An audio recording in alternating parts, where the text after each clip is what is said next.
Hey guys, welcome to Thoughts on Thursday, where I share what's been on my mind and you share what you think about it in the comments below. Before that, be sure to subscribe, click the notification bell, like, and share. I would greatly appreciate it. Let's get this channel growing, guys. So share, please. So today, I said that we were going to start delving into communism and Marxism, and that's what we're going to do today with the first lecture of the Great Courses Plus series, The Rise of Communism from Marx to Lenin. And this is not sponsored by the Great Courses Plus. That's just where I found a good place to get information that I wanted to on Marxism and communism. So if you guys want to follow along on the lecture series, it's like a monthly fee to have an app of it, and you can look up The Rise of Communism. But I think there's like a 2-week free subscription period, so you might be able to tackle all 12 lectures before that runs out and not have to pay. But anyways, yeah, if you want to follow along, you're welcome to do so.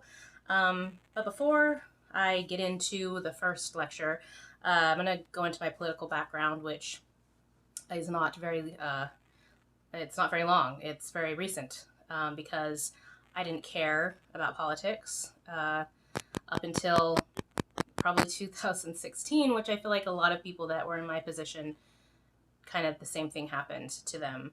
But yeah, I am an independent, so I don't claim to be on either side. And honestly, I just think that we don't have good representation as far as in our government, that really embodies the individual. And I don't appreciate being lumped into anything. I have my own mind and I think different things about different things. So, but yeah, it things really started to catch my attention politically in 2016, and then much more recently with during COVID, basically, and a lot of things, just lots of thoughts and lots of things going through my head. And I just feel like this is an important time to mention that you really need to have well-rounded media right now, and you don't get that in mainstream media. I really fill all of my day, Monday through Friday, with news and podcasts on things and whatnot, and it's a little much, and that's why I'm doing this, because I feel like there's so much going on in here. It'd be great just to have a platform to kind of go over it with all of you.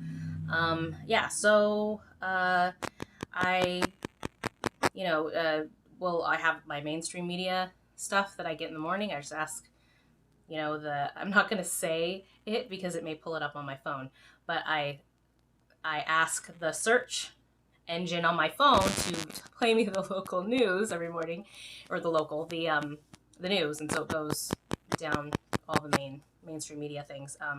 But then I think it's important to get that side, but delve deeper into another side. Look at some independent journalists. I feel like that's really important right now.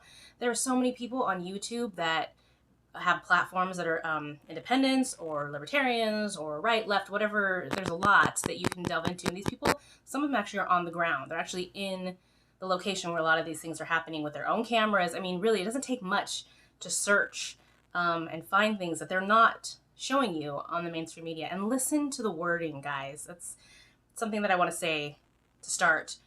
Just listen. If you are getting a wide variety of news and media, you'll start to see weird contradictions. I mean, I've spent way too much time in this world that I never thought that I'd be a part of in my entire life. I am, as you know from my Music Monday, I'm an artist. I've been an artist since a child. Like, literally, singing was what I did before I spoke as a baby. Music is everything. Art. I'm a writer. I'm a belly dancer. I'm an actress. Obviously a musician, singer-songwriter.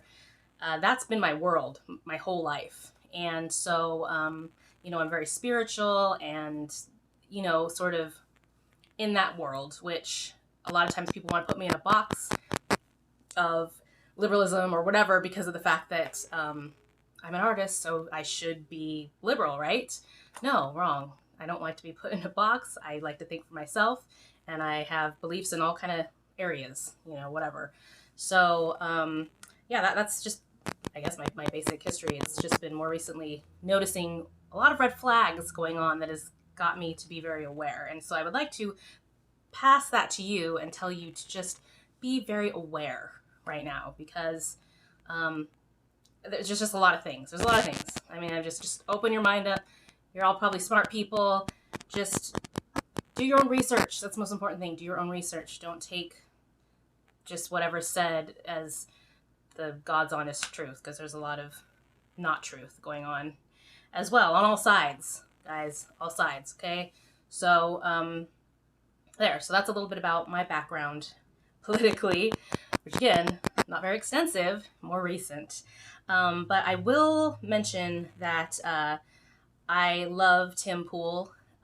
He claims to be a liberal centrist, and he puts out, so his YouTube page or channel is Timcast, and he does little segments on media stuff that maybe might be slipping under the cracks in mainstream media, and brings it to attention. He has an opinion piece too, so he has his own views and stuff. But I really like him a lot out of a lot of people that I listen to, because I feel like he is very centralized. I feel like he's very open-minded on kind of the whole scope of things. And again, he's a liberal. And yeah, I think he's great, and I would highly recommend putting him on your round of media.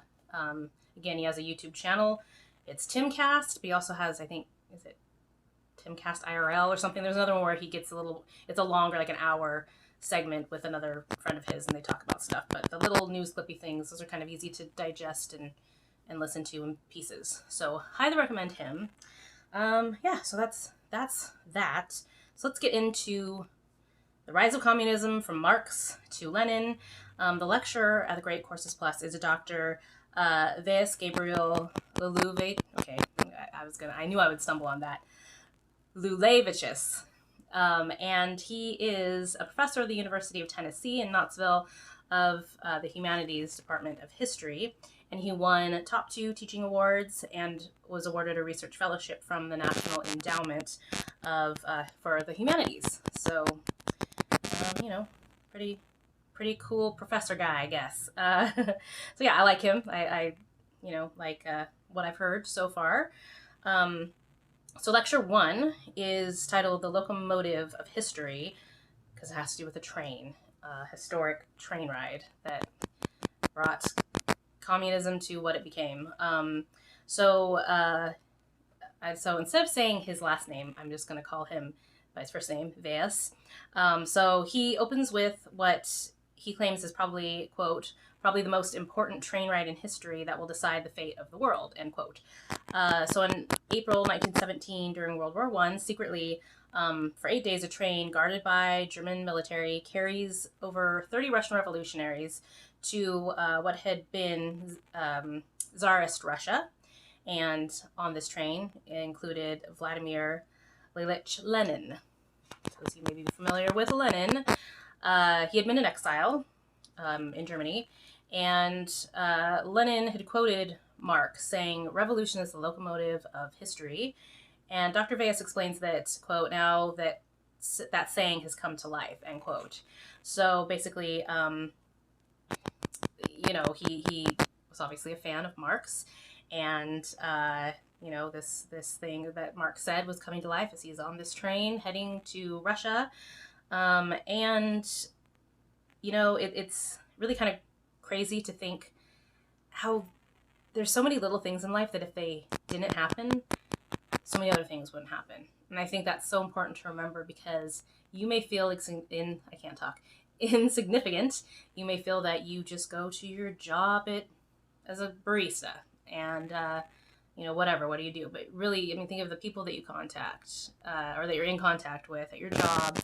It's so many little things. If you can put out something negative, and that has an effect. Positive, it has an effect. I truly believe in the connection of everybody, and think that that's so important to keep in the forefront of your mind, because you just don't know what you're going to affect. Your life means something, whether you want to believe that or not, whether you're religious or spiritual or not. I think all of us can kind of put ourselves in that understanding that, we do have a purpose, and we are important, and we do affect each other.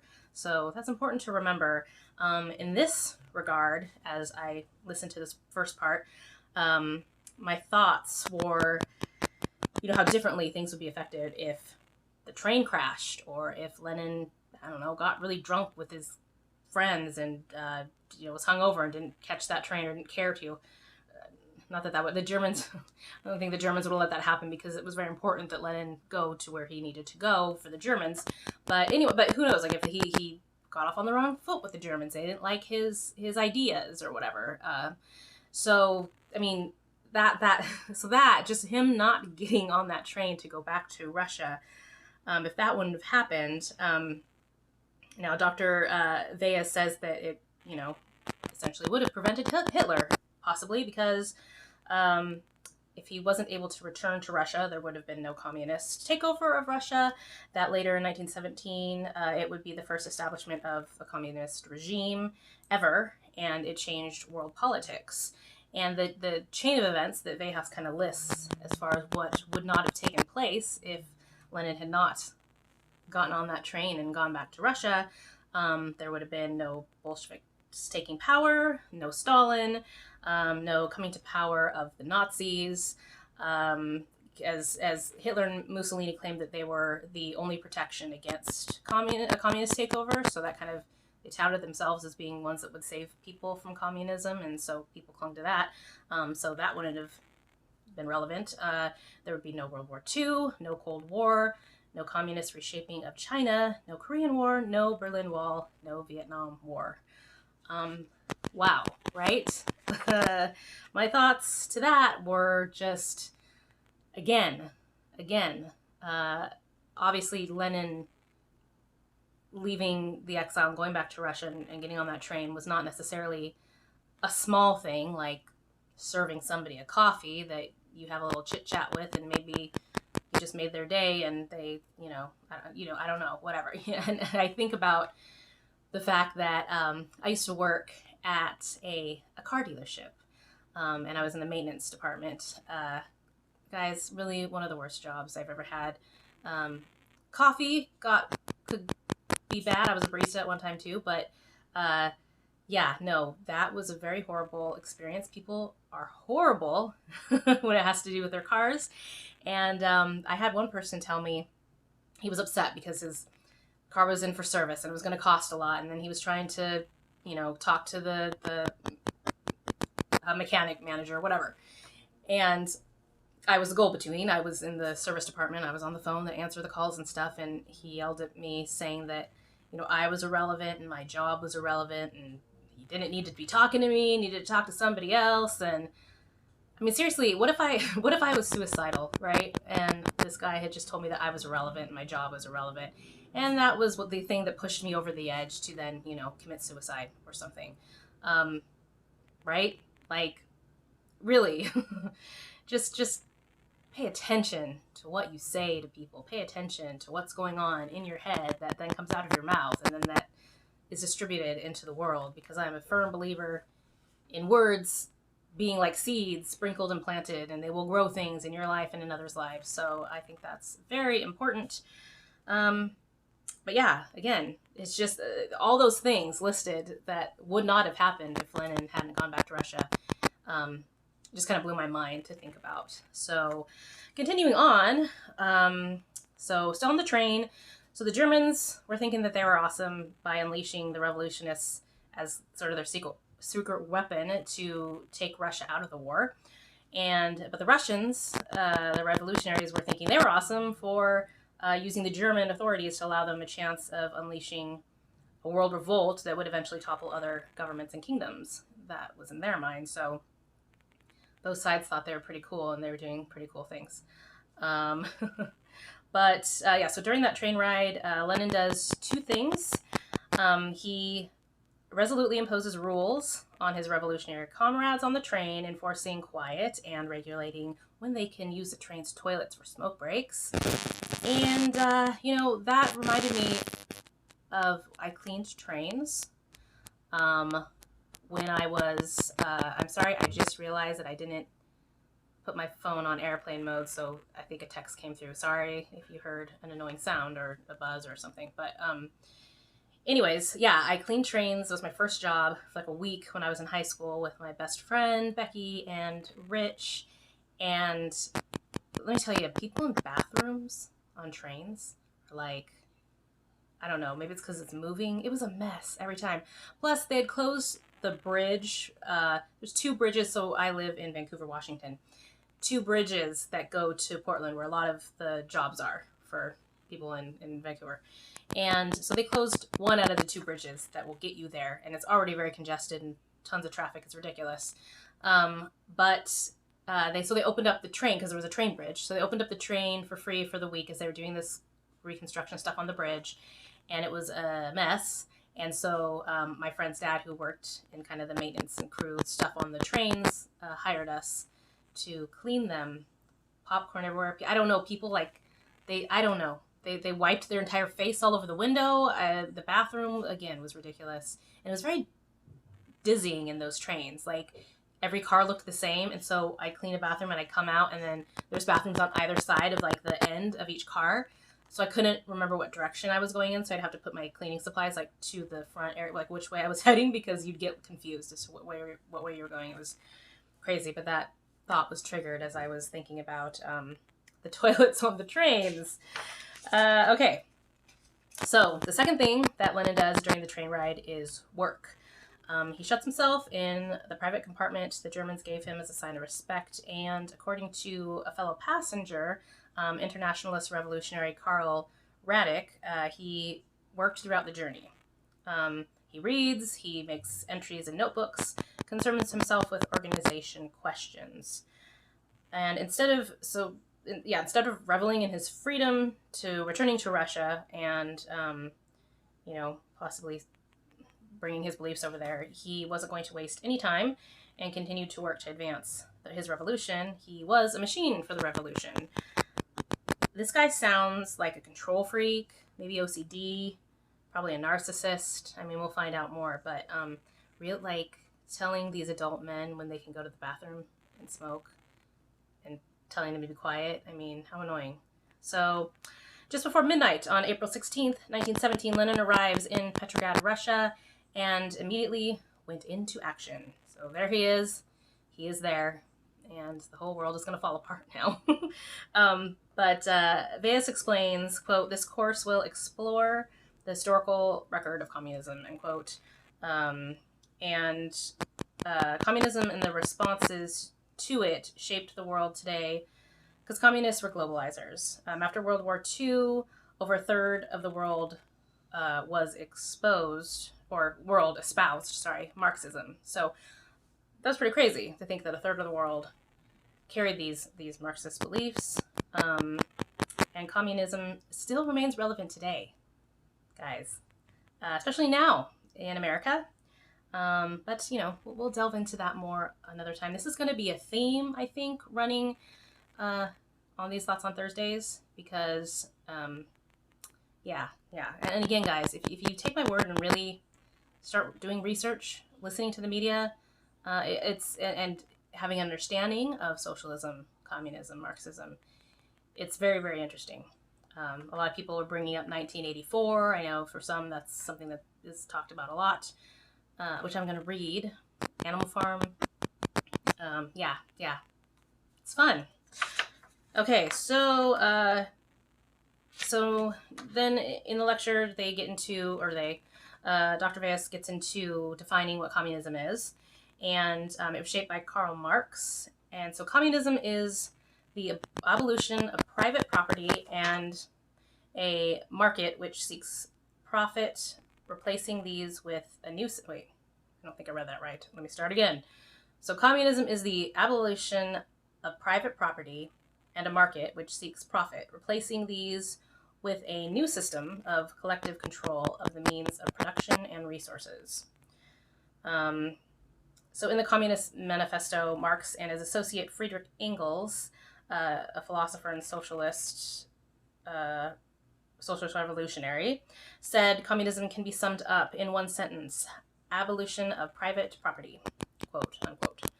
Bayes says that, quote, associated with this were promises of total social equality and sharing in a new kind of stage of human societal evolution, end quote. So, Marxist ideals promised a liberation from history, the entire record of struggle and exploitation and suffering. And later Marx said that communism was the stage when all society was organized under this idea. Quote, from each according to his ability, to each according to his need. This is kind of where my brain, I don't know, started hurting. It was late when I was really getting into some of this stuff too. But, trying to be like, okay, from each according to his ability, to each according to his need. I mean, yeah, I get it, but this guy just thought a lot about stuff, didn't he? Anyway, maybe you should have thought of other things, like, I don't know, better things than communism. Anyway, so Veas connects ties to religion and communism, since both believe that greed and wealth are bad, but religion focuses on salvation and the afterlife. But Marx says communism is not like Christianity because it's about poverty, and he didn't agree with that.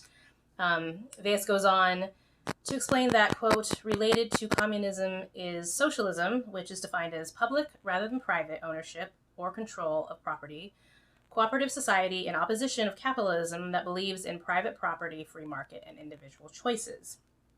Is this ringing any bells? Anyone? Does this sound familiar? Make sure to comment your thoughts, guys. I'm interested to know. Reading what socialism is. And seeing, I just see a lot of individualism wanting to be shut out right now. They want to lump everybody into a category. They want to segregate. I really feel like there's like a segregation of different types of people, classes, races, and I just blanket statement things. You are all this, you are all that. I mean, when I read this thing about socialism, it really kind of, again, struck that chord with me. Anyways, I wonder if you guys feel the same. But so what's the difference between socialism and communism? Because they tend to be lumped together. I've definitely heard that. It's like, they're like, oh, this is like socialism and communism, and they go hand in hand. Veas says, quote, originally communism was meant to signify a higher or full form of socialism, more radical, perfected, end quote. And history shows that communists and socialists did clash on issues, though, and they are related. And Veas says it will be discussed as well as anarchism. Sorry, I have to look over that note because I feel like I jumbled that. So socialists and communists did clash on issues, but then there's things that were related. That's what I was basically trying to say. So there's contradictions, and we will delve into that in a moment. But we're going to discuss anarchists, because he just describes what that is right after this. Anarchists denounce all state structures as corrupting and constraining, and plays into the big picture as an ally and critic of communism. So yeah, that makes sense, right? Anyways, and when I read this, it made me think about Antifa. Of course, that I'm thinking of all these things. Anarchists came up because you hear about like the riots that are going on in Portland and all that, and they talk about, anarchists and Antifa, or, they kind of just throwing out names, protesters, peaceful protesters, I can just all, whatever. But so I thought of Antifa, so then I thought, well, I want to look up the exact definition of Antifa. Dictionary.com states, Antifa is left-wing political movement made up of various autonomous groups that opposes fascism and other right-wing ideologies, often through militant protest tactics.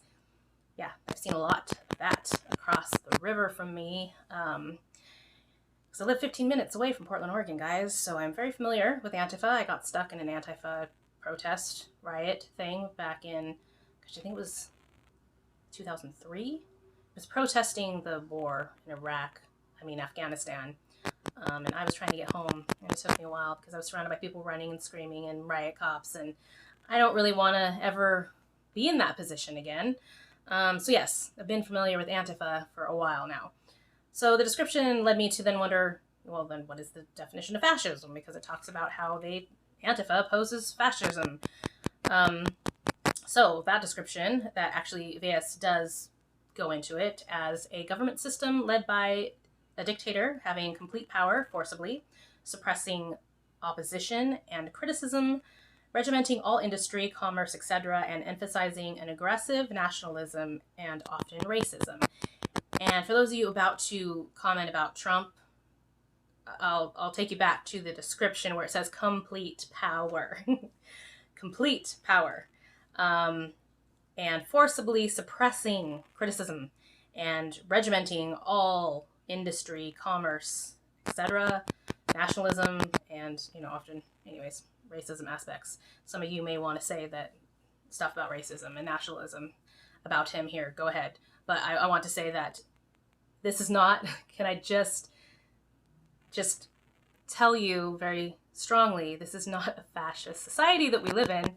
Our government is not fascist. We have a government system. We do not have one dictator leading everything and determining everything, and that's not what's happening here. So just so that we are clear, yes. And anyways, I was, though, drawn to when it says, that they're in fascism, organizations forcibly suppressing opposition and criticism. Does that sound familiar with certain narratives? Which in turn is regimenting okay, let me rephrase. My mouth is not, anyway. There are organizations in social media that are forcibly suppressing opposition and criticism, and it in turn is affecting regimenting industry, commerce, etc., because there is a narrative and ideology that is being put into the things that if you do not follow, there are consequences of either losing your job, being doxxed. Guys, just Google any of this. Really, you've just seen throughout sports, there's just this narrative that is going on, and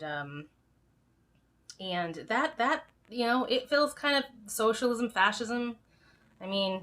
Communism, again, these things that have been happening around me lately that I've been paying close attention to have put those little bells in my head, and that's essentially why I wanted to explore Marxism and communism, because of the fact that what is happening, this feels like that. It feels like people aren't allowed to have a voice. Anyways, we will continue more on that, but again, the fascism description, clicked a lot of things in my head that it might have to you as well. Let me know. Anyways, remember, these are just thoughts of my own personal reflections. But back to the lecture, Veyes explains that, quote, communism, even after theorizing, it would prove not to be one unchanging thing. So it evolved and had change, and both change and continuity are, in its sort of beliefs. Again, triggering things. It's like, guys, going through this. When I first listened to this, I was at work, and I didn't want to be at work because I was like, oh, what? Every time I heard something, I wanted to make a note, wow, that reminds me of something right now. Wow, didn't that just happen in the news yesterday? Kind of similar things. So anyways, the continuity aspect seemed a contradiction, since communism was supposed to not be a traditional thing, but it then became a tradition itself. Is anybody confused? Because, I was. When just thinking about the different contradictory things, again, triggering that these people have these ideologies, and then they start to morph and get more complex, and then what are we doing? Are we following this correctly? Are we not? No, this guy says, I guess it's just like anything. If people can take things and run with it, from religion to politics to anything. Communism was interesting when it was taken into different hands. In communism, the theory changed as it was put into practice. These are the questions that Veyes stated. In communism, did the theory change as it was put into practice? Was it to be consistent or flexible? So again, trying to determine exactly how communism was supposed to exist in the world. Whether it was changing or consistent, flexible, whatever. Which I think sometimes with the ideologies that are being pushed today, people are trying to find where the common ground is, or should we say this? Should we go this far? Should we not go this far? I definitely see that. And at this time, the brain was starting to hurt, thinking of what is communism doing? What were they trying to figure out? So So in power, communist regimes had contradictions that weakened their systems. And again, my brain just kind of trying to think of all these little things that they were trying to do. It sometimes it does make me, again, we'll talk about the correlation of religion. It does make me think of religion. I don't consider myself a religious person. I am a spiritual person, but just like you're trying to follow all these things, and then it gets too weird. Then you have to have a thing for a thing to make sure that you know, and then people don't agree with that thing, and then they're mad. And if they're in any sort of more violent society where they, you know, send cops or, you know, people after you to, I don't know, silence you, or I don't know, like your neighbors tell on you because you said something, and then you're going to be in trouble for it, and it's free speech lost. And anyway, sorry, a little ramble. But so yeah, I guess there were jokes about communism because there were so many, you know, people were trying to figure out, and there was a lot of contradictions. And there was a famous one that said, quote, "Capitalism is man exploiting man, and communism is the exact opposite." Again, my brain, as I was trying to be, what's the exact opposite of man exploiting man? Is it? Yeah. So I don't know. Explain that to me. But yeah, that was a joke. Basically, you know, it's whatever. Man, this is a heavy topic, guys. So, you know, if some of you were lost, that's okay. I had to listen to this first lecture a few times to really get what kind of thoughts I was going to have about it. Get my head into this whole political thing of communism. And yeah. I mean, if I came up with an ideology and I had to like preach it and make a book about it, that's a lot of thinking and a lot of confusion probably, and different contradictions, I'm sure. But anyways, so going over the contradictions is what happens in this part of the lecture. So the first contradiction was the role of individuals in history. So it's supposed to be about big group efforts and force, with the individual being absorbed into the collective, essentially. But in contradiction, leaders popped up as individuals who would reshape communism, like Lenin, Stalin, Mao, Tito, and Ho Chi Minh. So again, just I just, it makes me think that it's just the weakness of man and power. When men have power, other men have to have power over other men and dominate, and to try to have a collective of this thing going around in an equal playing field. I just think that's kind of impossible for human beings. So anyways, Rosa, this is a woman I've never actually heard of before. So Rosa Luxemburg was also another person in that grouping of leadership in communism that we'll be discussing more later, I guess, in the following lectures. So then another contradiction is that elitists would rise up in communism, forming a higher class, when communism was supposed to abolish class systems. And that will be talked more about. But I chalk it up to, again, like I said, human nature. I think people just, you know, some people want to dominate, some people are leaders, some people are followers, and then they just, you know, be it good or bad. That's just kind of how society tends to go sometimes. So the second contradiction was geography. Communism was meant to be global, but Marx expected it to evolve first in the most industrially advanced countries, and he really thought that Germany would be that, because even the Russian revolutionaries focused on Germany. It was Marx's home, and it seemed to be, you know, developed better, and, you know, just, I don't know, best place to develop communism, they assumed. But were surprised that the greatest influence was the less developed countries. And like Russia at the time was agrarian. Well, anyways, was agrarian and underdeveloped. And communists saw, you know, they had issues with peasants, so there was kind of a divide as far as what they thought of them.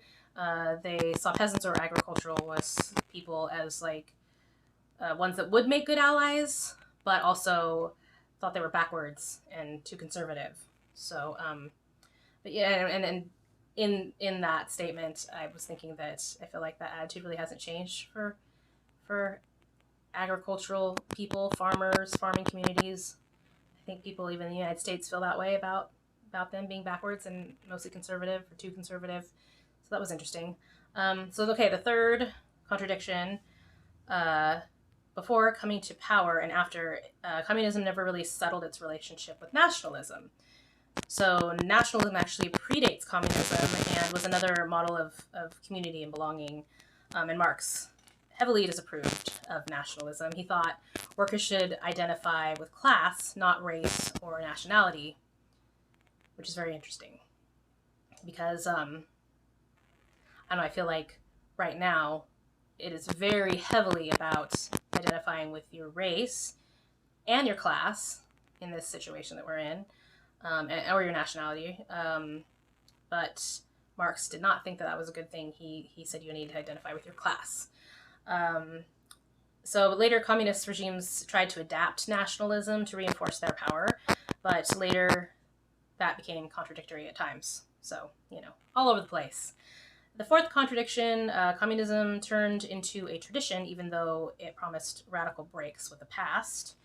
It became a tradition with historical echoes, venerable precedences, time-honored rituals, original texts that were almost sacred. And the fifth contradiction was commitment to communism as a faith. It touted scientific certainty and rejected religious dogma as superstitious and outmoded. Communism drew on faith and fascism until it was thought of by observers as a political religion. So I kind of stuttered through that a little bit. I don't think it flowed as well. But basically, it became to others seeing it as sort of a political religion. Does that sound familiar? Does that ring any bells? Because I feel like a lot of our ideologies today, people are, I'm on this side, and it almost becomes a cult or a religion, like a religious following, that you have these, these things that you say, that we say this on this side, and anyone who doesn't say this or quote this sentence or whatever is bad. And on the other side, if you say that, then you are, it's really crazy, guys. Again, as I'm going through this, it's a lot of similarities. So, Veas goes on to explain that in communism, quote, there were repeated phenomena of eternal purges within... Okay, this, guys, I may read this twice, because this is really what struck me, when he got into this. So, again, let me say, he starts with, quote, there were repeated phenomena of eternal purges within communist parties, whether already in power or seeking power, reflected anxiety about politically correct belief, and the determination to avoid diversion or the revising of the one true theory. As a ritual and as a party mechanism, the urge to purge shows up again and again, often coupled with a tradition of self-criticism among activists in a secularized version of confession and recommitment. End quote. Then Veas just concludes with what we'll be dealing with in later lectures. But he does mention getting into Marx, the Communist Manifesto, and Das Kapital. But guys, again, that last part, let me read it again.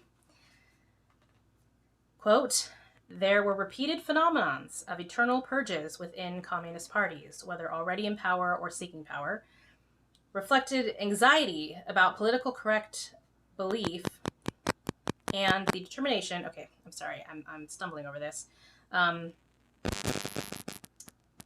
Okay, so the repeated phenomenons of eternal purges within the Communist Party, whether already in power or seeking power. So that reflected the anxiety about politically correct belief and the determination to avoid diversion or the revising of the one true theory. As a ritual and as a party mechanism, the urge to purge shows up again and again, often coupled with the tradition of self-criticism among activists in a secularized version of confession and recommitment. So what do you think about that statement? Think about it for a second. I thought about cancel culture. I thought about Black Lives Matter versus All Lives Matter. I thought about confessing white privilege. I thought a lot of things, went on to all the things that we're hearing today, guys. Purging within themselves, making sure that they want to make sure they're all in line with what they're supposed to be saying and doing in the right way, being politically correct about it, not wanting to, to be the one to have diversion, or they wanted to be in line with what communism represented, which kind of was confusing when you think of the contradictories that we just went over as far as where are we? Are we traditional or not traditional? Are we kind of like a religion? Yes, I would say yes. But yes, today, guys, again, think of what I had said before, especially the cancel culture, going into someone's Facebook history 10 years ago and saying, they said something that seems racist. I will now tell their company they work for, and they will now be fired because they said this thing. This guy was cracking his knuckle and it was a white supremacist sign, and so he gets fired because someone was following him. I mean, it's just, it's like we're all being policed by each other, just like back in communist Russia. You have your comrades, and you got to make sure. I mean, guys, really. These are my thoughts. This is the stuff that really is triggered with me. But yeah, there are definitely these kind of ideologies alive and well today. And actually, Veas was trying to explain that. As he was concluding, that a lot of people are like, well, I study communism and Marxism. What's the point? It's not really relevant today. It's very relevant today, and makes me wonder when this lecture series was actually filmed and recorded or whatever, because it's very relevant today. So I'd like to know actually what Professor Veas actually, Dr. Veas actually thinks about what's going on in the world today. Just, talking about what I was talking about, the purging and the keeping everyone in line type thing. There was a news article that came up, and, I'm going to put a link in the description area. Right now I can't think of the name of the news media that reported on this, but Tim Pool did a story, and I guess on August 2nd, there was a Cuban restaurant owner that was approached by, I guess BLM put out a letter to different businesses in the area explaining the things they need to do to support the movement, like, making sure you have a certain amount of people of color or, black people working, or if you can't do that, then you need to give a percentage of your profits to BLM, and basically threatening, if they don't comply with some of the things that they listed, then stuff would happen. And this man, he's Cuban, this Cuban man who was on a raft. He took a raft from Cuba to the United States to escape Cuba. And now he's a business owner. So Fernando Martinez and the Olay Restaurant Group is what he owns. He put his foot down, and I guess they broke a potted plant, like during this conversation or whatever. They broke a potted plant that was outside of his restaurant. And so, it's kind of, I've heard it described as being kind of mafioso-ish, with like roughing people up if they don't follow, which is just crazy, guys. But he put his foot down. Again, this is a immigrant, a person of color, and I guess his son is gay. He has black family members, so he's in a diverse community where there was. I think this article came out of. But anyways, I may not be quoting everything specifically. I will have the link so you can read it there, and also do more research on it yourself. But the Cubans in the community actually band together with him and stood out in front of somewhere. I don't know if it was his restaurant or not. But interestingly enough, they were carrying signs that said, "We left Cuba because of socialism. Careful what you wish for." Okay, so see? Because people see it. There are people that see it. There are people that don't, because maybe they're just not paying attention. But there are definitely a lot of people that are getting the vibe of these kinds of socialism, Marxism, capitalism. Yes, there is capitalism, and there are some things wrong with capitalism as well. But definitely into individualism over a conglomerate of people that are all supposed to be the same, but not, and I don't know. Anyways, yeah, that was interesting, because after going over this and then hearing that article, and I was like, this reminds me of this stuff that I am learning and that you are now learning with me. So we've concluded lecture 1. Again, share with me what you think, you guys. I'm very interested to see what you think. I'm interested to explore the next lecture. This is I may get into more of a flow And this was probably choppy, you know, this is my first time out in the water of this. So hopefully I'll get smoother, better with it. But we'll see. I appreciate you so much sitting here and listening to this with me. So yeah, you know, I'm going to try to post again next week. Like I said, this is a little bit involved, and I don't know if I have the correct flow yet as to the research that I do and how I'm formulating everything. So we'll see, but I will definitely try to put out the next part of the lecture next Thursday. So that's it for today. Remember, these thoughts are my own. We may disagree, but I still love you.